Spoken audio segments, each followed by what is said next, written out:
Hi, my name is Lexi. Welcome back to my channel, and today we're going to talk about hunger.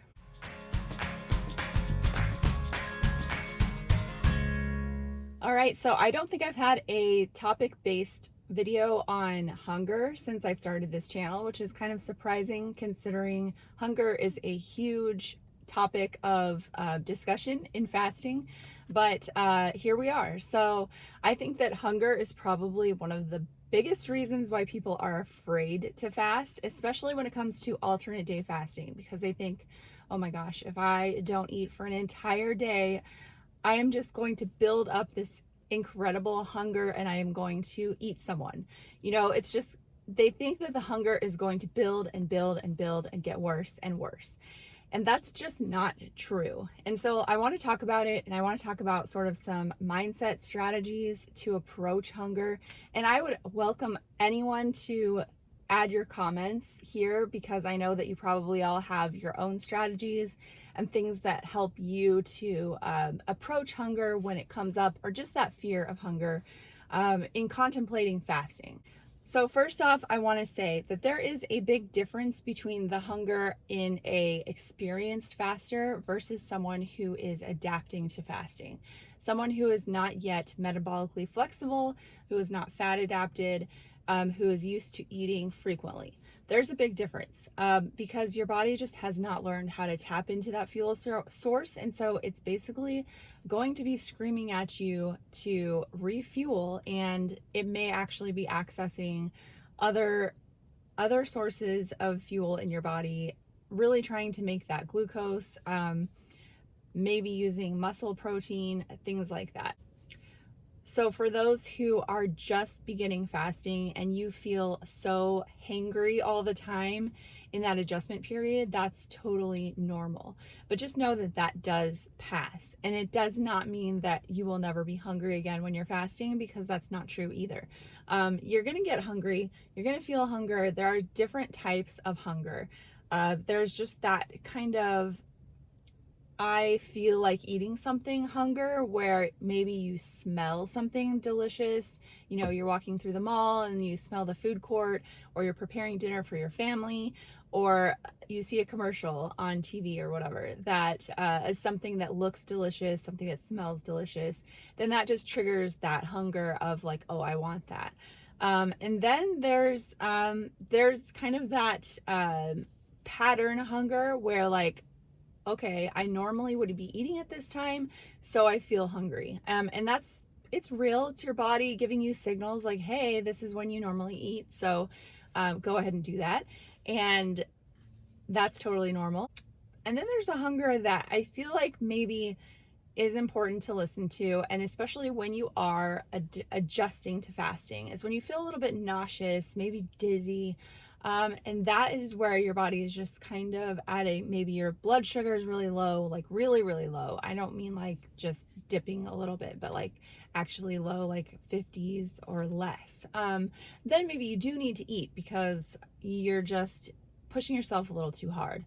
And I think that that's important to pay attention to. And that may happen even as an experienced faster, like maybe you went into a longer fast, or you are really stressed out and you have a lot of cortisol going on in your body and it's just too much for your body to handle.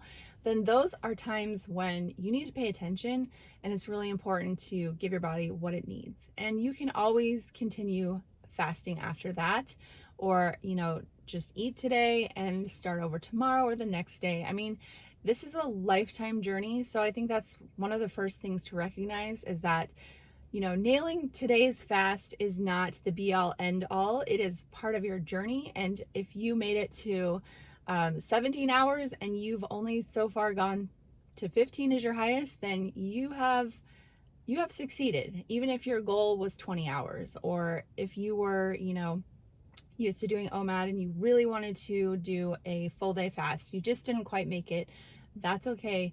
I think the shame will stop you in your tracks and hinder your progress more than anything else. So just don't be ashamed, don't beat yourself up, just take it as information, learn from it, ask yourself what were the things that were going on, and move on. So a couple of things from podcasts that I really found helpful I was listening to the interview. I believe this was from the interview with Peter Attia and Dr. Fung. And Peter Attia said something really interesting. He said that seasoned fasters get hungry, but they don't get any more hungry than non-fasters, or, people who don't fast. The problem is people are more afraid of being hungry than the hunger itself. And that is so true. There is just that anticipation of being hungry that people are so afraid of. But the hunger itself is no worse than someone who is not fasting, and it's like, noon, and they really want to eat lunch, but their lunch hour isn't until 1 o'clock.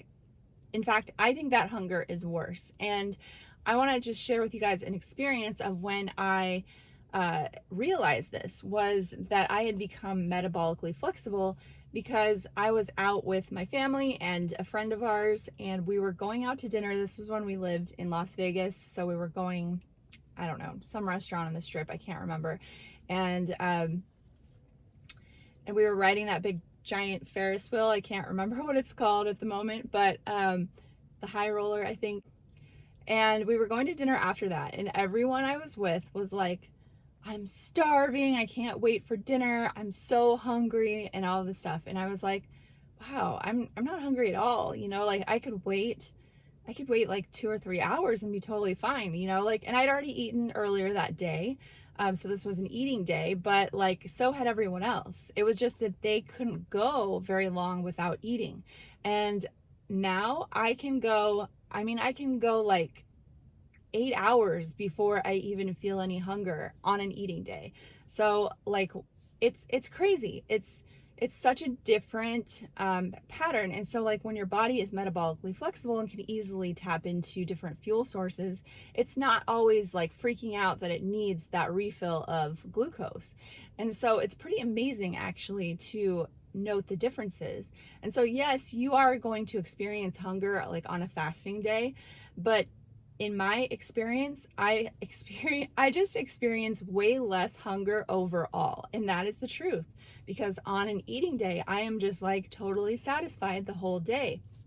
And even on a fasting day, the hunger comes and it goes. It comes in waves, as people say, and if you've ever been in the ocean, you know how those waves, they crest, they get high, and then they crash, and they go away and they flatten out. And that's exactly how it is with hunger. It's going to build up, and you're going to feel like, oh man, this is like, I need to eat, but just give it like 10 minutes and it'll probably be gone. And in fact, like, I really kind of embrace now that first feeling of hunger on a fasting day, because then I know that part is like, I've faced that little obstacle and I can move on. And again, like, just going back to when I was a frequent eater, like, when you feel hungry, you don't always get to eat when you are a frequent eater, right? Sometimes you have to wait. But in those days, the hunger would kind of stick around. It would stay longer. Now the incidences of hunger are like just shorter. And I think it's because my body's like, okay, yeah, I get it. You don't eat, like, it knows that I do this. And so it's not going to keep like screaming at me. Whereas when you are frequently eating, it's going to keep on bugging you until you feed it, because that's what you do. And of course, it is so important to refuel your body properly on an eating day. That really helps your hunger. You want to be really eating well, eating enough, eating, not counting calories, not cutting calories, not like restricting yourself overly, because you want to feel satisfied. That's a huge part in not feeling restricted, and having enough to fuel yourself for the next fast. I think that's really important, to have adequate fat and protein. And I'm not going to advise you on like how many grams of whatever you should have, because I think everyone is so different.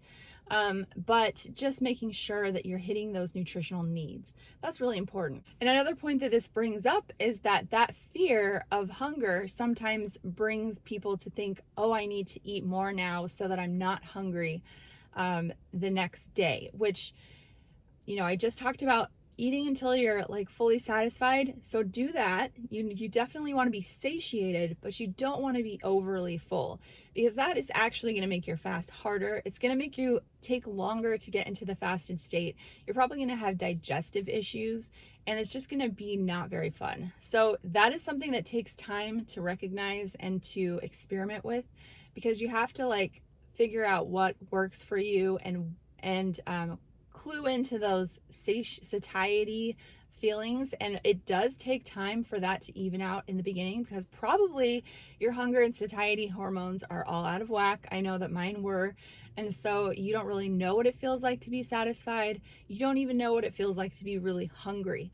And so after a while, those hormones are going to balance out and you're going to feel it. It's going to be amazing, because I feel like before I was fasting, I never felt the feeling of truly being satisfied. And now I know what that feels like. And I also know what it feels like to push myself beyond that. And I do it. I still do it sometimes when something is really delicious, or I think I don't want to waste this. You know, I have to deal with those things. And when that happens, I tend to feel sick afterwards, and that is not fun. So I learn from those experiences and try to, move on and do better the next time. And that's all you can do. Now, there was an episode of the Intermittent Fasting Stories podcast with Jen Stevens, and this was episode 249, and I'm pretty sure her name was Suzanne Wright. And she said something really profound that I had never heard before. What she said was that we are so afraid of being hungry, but we're not afraid of being uncomfortably full. And how true that is. As this video comes out tomorrow is Thanksgiving in the United States. And everyone, the majority of the people, are going to be uncomfortably full, and they're going to make themselves that way on purpose. Like we all wear stretchy pants on purpose just so that we can stuff ourselves as much as possible. And it's really not a good feeling. I love a good Thanksgiving dinner, but like I don't want to feel nauseous or bloated or any of those things. I want to enjoy my meal to the fullest, and then enjoy the company and just be able to sleep that night and remember it as a good day, right? So I thought that that was such a profound thought, because how often do we just try to stuff ourselves to the max and think that that is enjoyable, and we're not afraid of that feeling, but we're afraid of feeling hunger. And it is kind of crazy. Another thing that I've heard a lot is just that when you do feel that hunger coming on during a fast, that you kind of visualize what is happening in your body. And that is just that your body is going to switch over from burning glucose to burning fat. And you just think about all of the fuel source that you have on your body available, and just kind of allow your body to access that and think, okay, go ahead. I've got some here on my arms. I've got some on my hips and my thighs. Go ahead and take that. So, a lot of people will just kind of visualize that of what's going to happen, what's happening next, what that hunger actually means. And sometimes it doesn't mean anything. Like I said, like it's just that meal time, and your body is sort of used to eating. And so it's reminding you, you usually eat now. So here you go. Here's your little alarm. And you can ignore that. As always, I just feel like adjusting your mindset is crucial in these moments, and it can really help to adjust the way you see things. So I do welcome you to share what are some other things you've heard about approaching hunger and how to mitigate those feelings of fear, and just to get past those moments and to not give in. Emergency tool would be to get outside, get out of your house, get out of your environment to where the food is. If you need to take a walk or take a drive or whatever, if you're in those early stages and you don't feel very confident, removing yourself from the environment is really helpful. And just letting that moment pass. So I hope that was helpful. And if you are in the United States, I hope you have a great Thanksgiving. And I appreciate you guys. I'll see you next week. Thanks for watching. Bye-bye.